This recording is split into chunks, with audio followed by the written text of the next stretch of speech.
Happy Monday, everyone. This is Kathleen Smith at ClearedJobs.Net, and I'm joined by Bob Wheeler, one of our veteran recruiters, one of our great team members who always likes reaching out to the transitioning military community to help them better understand job search. Bob, do you want to tell us a little bit about your military background? Sure, Kathleen. Well, like she said, my name is Bob Wheeler. I was in the Navy for 20 years. I retired in 2014 and started out as a hospital corpsman. So if you're not familiar with that, it means I'm a medic, basically. I spent most of those years with the Marine Corps, actually, running around with Marine Corps bases. But my last 3 years in the Navy moved me to recruit doctors. And so I was up in the Maryland area recruiting physicians, and it was in that space where I really started to learn about recruiting and getting connected. And I also was transitioning out of the military at that same time. So it was really interesting to be on the human resources recruiting side to see how people were looking for folks, and to also be that job seeker in many ways on the other side of the fence at the same time. And so ever since then, I've been real passionate about helping military transitioning folks to understand the process and be smart about it. Great, Bob. So one of the things that we learned in 2020 was that we had to be sort of very flexible, and we had to come up with different ways of doing job search and recruiting. And one thing that we noticed is that we've had a lot of virtual networking events, virtual job fairs. So I thought we would focus on that this time. Other times we'll focus on different aspects of the job search. So one of the first questions that a lot of people ask is, how soon before I leave the service should I attend a virtual job fair? So you want to take that? Absolutely. You're right. That is one of the most common questions. It's either how soon should I apply for a job or how soon should I go to a job fair? But the question always seems to rotate around the timing issue. It's like it's the big question. And to be honest, you have to first of all, you have to stop looking at it like, when should I start? Because really you should be thinking about getting out of the military the minute you go to boot camp or officer candidate school, to be honest. The sooner that you start working on thinking about those things, the better off you're going to be. But I do get the question. I mean, I understand the question, and I know where it's coming from, a sincere point. So to answer that in the most sincere possible way, I think the key is to say, well, what are my expectations when I'm doing things? Because the question shouldn't be starting and stopping. It should just really be, what are my expectations? If you're more than 6 months out, then your expectations should be more of a career intelligence thing. You're gathering information about companies, about jobs, about roles, about responsibilities, and you're doing that as a way to learn more, so that as you get closer to transitioning out, you're smarter about what you're doing. So that's not to say you shouldn't go to those types of events after, when you're more than 6 months out. You should, but you should have an expectation of just learning things. Certainly at the 3 months out, you should be going to those events with the expectation of talking about a specific role, like a specific opportunity with a company. And then that weird 3 to 6 month range, that midpoint, it just kind of gradually transitions from the career intel learning about things side to the talking about specific roles side. And you'll find that the better of a network that you build, the more people that you really get to know and you really talk to, you're going to have better, more substantive conversations about specific roles. So to kind of cap it off, to answer the question you're asking, around 3 months is when you start looking at specific roles. But the answer you probably need is start soon and just adjust your expectations. So that old adage, always be networking, always understand that you should always be looking at the next steps. And we have some great questions coming in through the comments. We'll address them throughout the show, and if I don't get them all, we'll definitely respond back after the podcast today. So the next one is, we haven't had a chance to do face-to-face career events. We haven't had an opportunity to do face-to-face networking in a while. Why should someone actually do a virtual job fair? Yeah, that's a question that we're getting now too. Why should you do a virtual? Well, first of all, we're still in the area where that's the only kind of job fairs that you can do. It was interesting to be on this side of the conversation a year ago when COVID was first starting to hit, and like other companies, we had to decide how are we going to do this? What's the best way to proceed? And then we hit that stage, like, let's COVID was all, we didn't remember not having COVID. We couldn't see the end of COVID. Virtual events were just, that's all they were. We are getting to the point now to where people might be thinking, oh, well, it's just right around the corner, like things are going to open up. So why should I go to a virtual event now? But I still think there's a lot of value in virtual events. And I want to hit on a couple things that are unique to the virtual events. Number one, virtual events allow you to participate outside your geographic region. So if you're stationed in Fort Huachuca, Arizona, for example, but you plan on moving back to the East Coast, or you want to go to Texas or something like that, there are job fairs that are virtual events that you can go to, and you really don't get a chance to chat with anybody once those go back to face unless you get in a plane and fly yourself all the way back to those locations. So that's a big thing. Another thing that you see with the virtual events is that you can actually, it's a little bit easier to keep up with who the recruiters are and who the program managers are, because as you're chatting, you can actually see those people's names and you can save your chats and everything like that. So the ability to help build that network part is really, really important. And it's in some ways, that's something that's almost easier to do. Those face-to-face events, you'll talk to somebody, but you'll walk away and you're going to be thinking you're going to remember who those people are, but unless they gave you a business card, you're probably not. You remember that, oh, well, she seemed like a pretty nice person to that company, but I forgot her name. The virtual events, you can see their name. You can go right into LinkedIn, you can find them and things like that. So it's, in some ways, virtual events give you the seeds to help grow your network later on in a better way than the face-to-face events. So I would definitely tell people that take advantage of these virtual events, because look, the fact is too, the companies right now that are doing face-to-face, or they're doing virtual events, they're all kind of zoomed out. There is such a thing as Zoom fatigue, and I can tell you that as places open up, as we get into the summertime and the different locations open back up, we're going to see a lot more. The people can't wait to get back to the face-to-face events. So you'll see less and less of the virtual events that are going on. That's not to say that it's a bad thing. I think face-to-face events are really great, but when we do those things and there's less and less virtual events, you're going to miss out on some of those other things. So if you're somebody especially looking to change geographic locations, or if you're just trying to build your network, don't skip out on the virtual events, because it's important.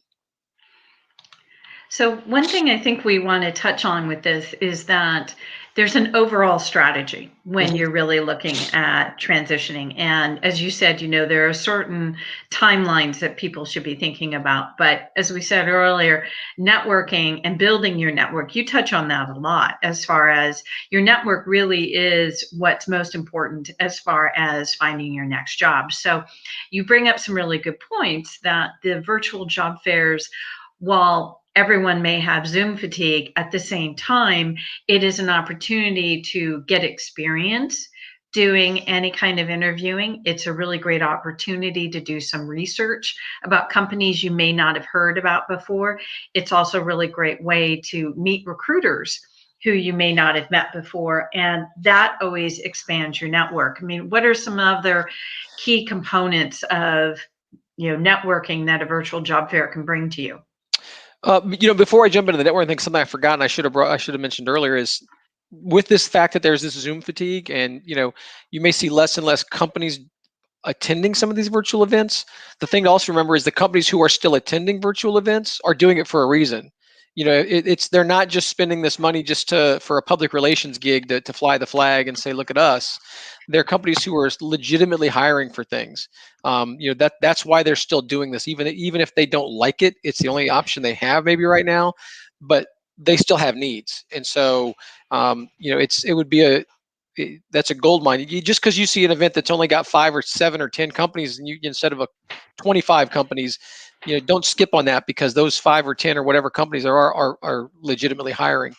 So I should have said that earlier.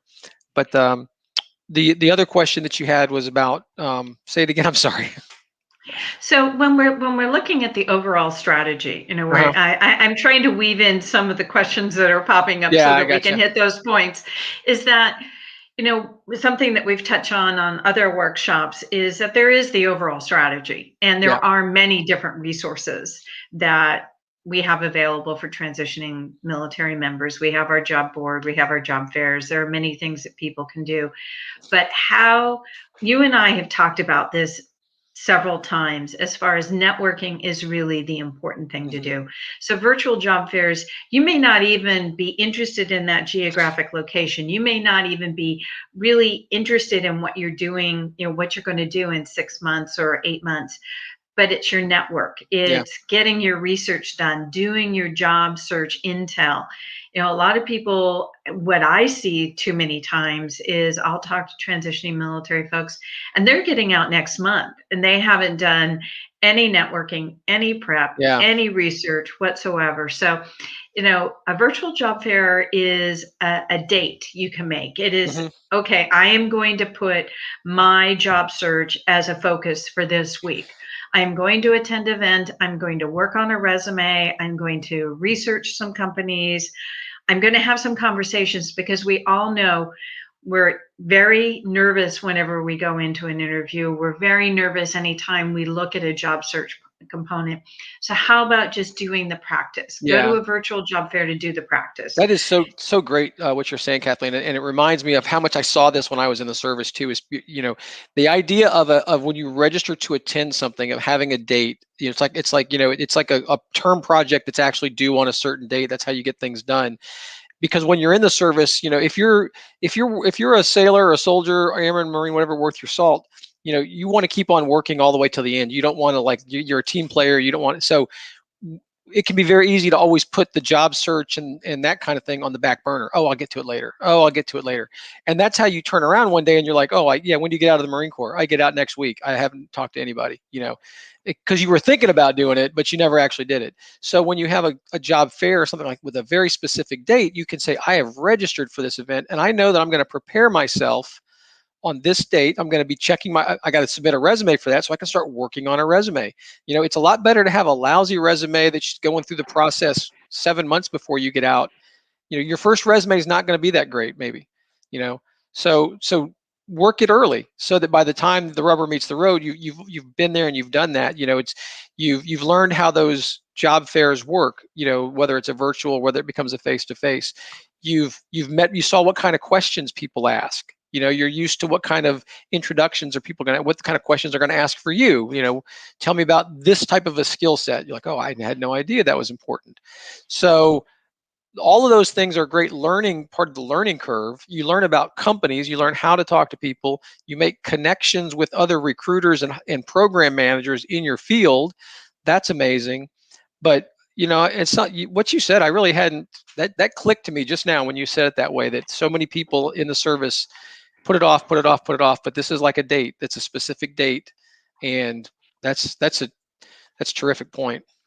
So you touched on this. So, we have our date, we're doing our virtual job fair. It's a really great time to work on our strategy, work on researching the companies. What kind of resume should someone have for a virtual event?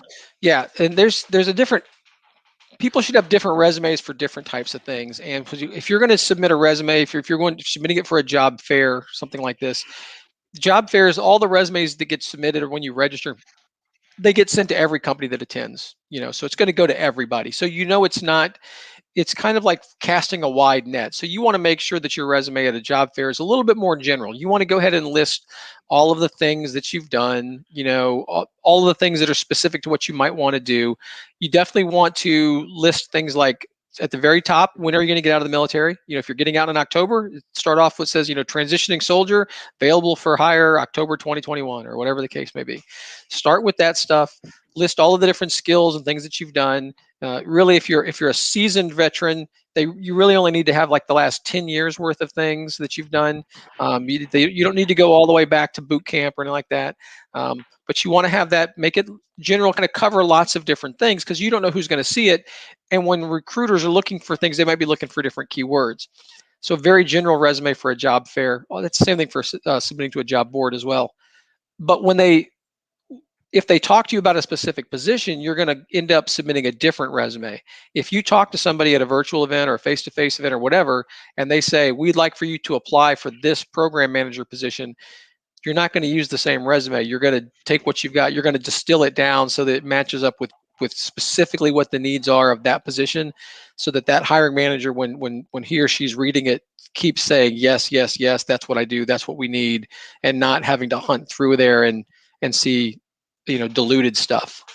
So make your resume general. Go ahead and tell people when you're going to get out of the military, so that they already know.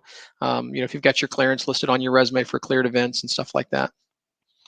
So we're seeing a lot of comments in the LinkedIn conversation about more and more employers are looking for people with, technical experience. And in my experience, we've always been saying recruiters who are looking for military personnel with technical experience. One thing that I've noticed is that many service members don't actually realize how many skills they have because they're all required for their jobs and they don't talk about them. They don't talk about their leadership skills or their project management skills, their budget, skills, things like that. Obviously, we have a lot of people who are involved in cybersecurity. They're involved in a lot of technical things. But yes, I think that we have a lot of service members who have many different technical abilities and skills that they can talk about. Anything that you've noticed in resumes lately? Well, I think that trying to balance that out and understand that, the technical skills are things that are required. So if it's a cybersecurity position and it requires, if it's a job and it requires, 85, 70 certifications or something like that, you've got to have those. But so you need to list them. You need to list them so it's really easy to see. Sometimes people have like a key skill section at the top and it's bullet pointed. When you do your bullet points, they need to start with the technical things, the things that you actually do, certification, skills, languages, whatever the case may be. But don't forget about those, the softer skills of team leadership, program management type thing, working in not austere environments. I mean, I think it's a mistake to be like, well, if he can program a computer in Afghanistan, surely he can do it in Baltimore type thing, but in a team environment or in a fluid environment, those types of things can be good. The mistakes I see is twofold. Sometimes I see veterans who lean too much on their soft skills and just be like, I'm a true servant leader, especially more senior folks, because in the military, everybody becomes a leader, at some point, you think of yourself, whether you think of as an E6 or whether you're thinking of as an O6, you think, well, I'm a leader. So sometimes you end up leaning too much on leadership and not enough on the technical stuff. That's a mistake. And I see some people who lean so much on the technical stuff because maybe they're a junior person and they're still doing the job. They're the E4, O4 type thing, and they forget about the soft skills. So it's a mix. Lead with the technical, but right there behind it, highlight your soft skills too, because those are very important. What's interesting is, I want to get a little bit into some of the mechanics about a virtual job fair. I'm loving all the comments. Thank you for the great discussions that are going on, folks. I really appreciate that. But going back to specific virtual job fairs, there's that chat component. Yeah. And what's interesting is that it's a very central component to the virtual job fair. You're actually having a conversation with a recruiter. What are some of the key things that are effective for having, a really good, successful chat session during a virtual job fair? Well, you got to understand that when at a virtual event, the chats are essentially timed. So the recruiter's got so much time because the idea of the way that's structured is we want to get the recruiters and the hiring managers to talk to lots of different people. There's people waiting in line type thing. So there's not a lot of time. When the conversation begins, they can see your resume. It pops up right at the bottom of the screen. They can see your resume. They're looking at that while they're having their initial chat conversation. I always encourage people to have a good introduction that says, hey, this is Bob. If you're in the service now, I'm in the Army right now. I get out in October. I'm one of the things that recruiters love to find out really quickly is, what are you doing now?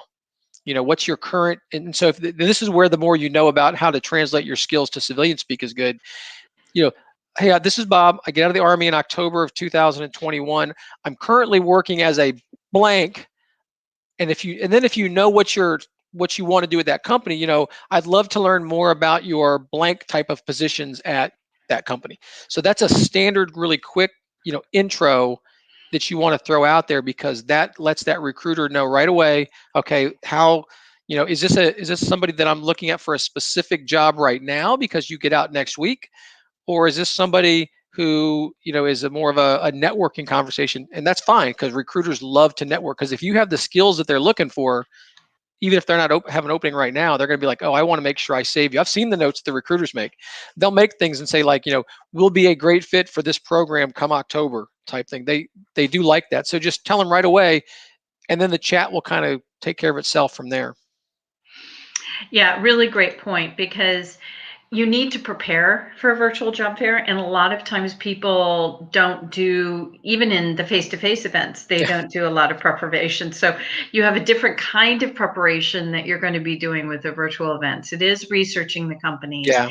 It is finding out which jobs you want to have, but it's also sort of writing out ahead of time your questions you have for the recruiter, and also your intro.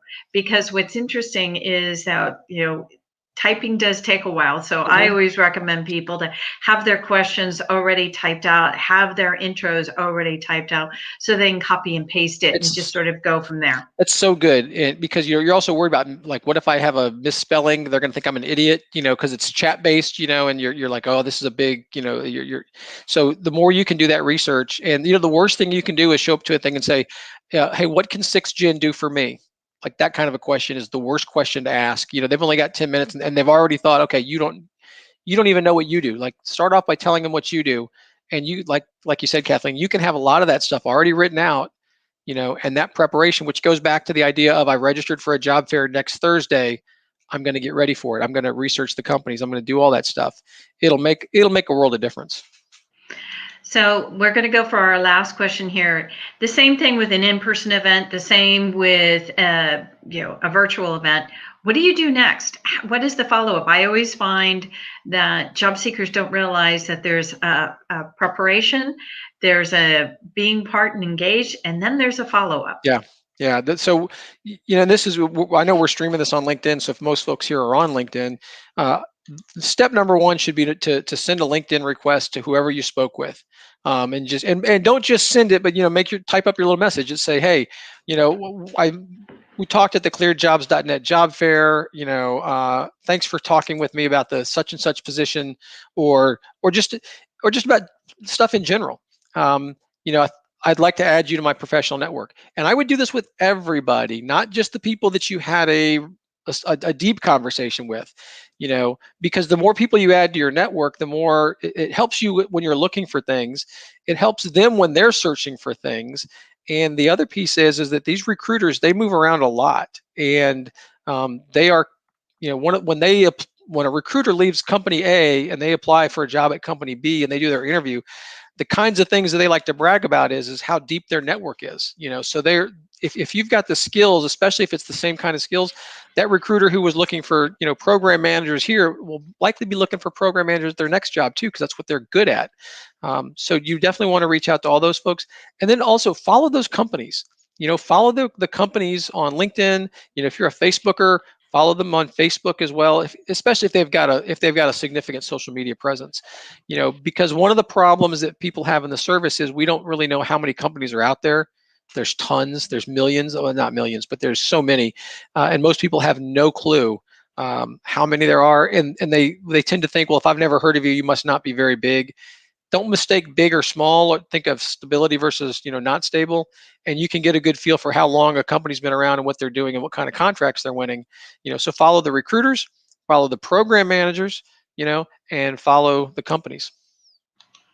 Bob, all really great comments today, and really great advice to give for people. We've actually run out of time today. Yeah. I really appreciate all of the comments that we were getting in the LinkedIn and Facebook chats. Thank you, everyone. Thank you to a few other people who were jumping in and helping with answers to questions. That's what I love about this community. We help each other. Absolutely. We do have other Military Mondays that we will be doing. We will be talking about other parts of the transitioning military job search. It's, as Bob always says, it's networking, it's doing the research, it's doing the timeline. making sure that you have a job board 2 or 3 in your toolbox to make sure that you're getting the ground intel on all the different jobs that are out there.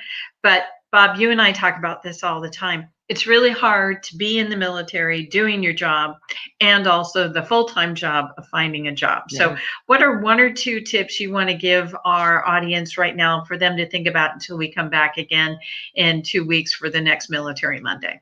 Yeah, you know what? First of all, when you decide early, and when you decide that you're going to get out, make that decision and make that be your focus. That doesn't mean you have to stop doing your job. I mean, I decided before I got out 3 years, I said this was going to be my last tour, even though I could have stuck around longer.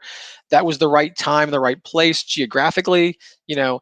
And when they said, "Oh, so you're just going to retire in 3 years?" I was like, "Yeah, I am," but that didn't make me a bad doctor, a physician recruiter. You know, you still do your job, but commit.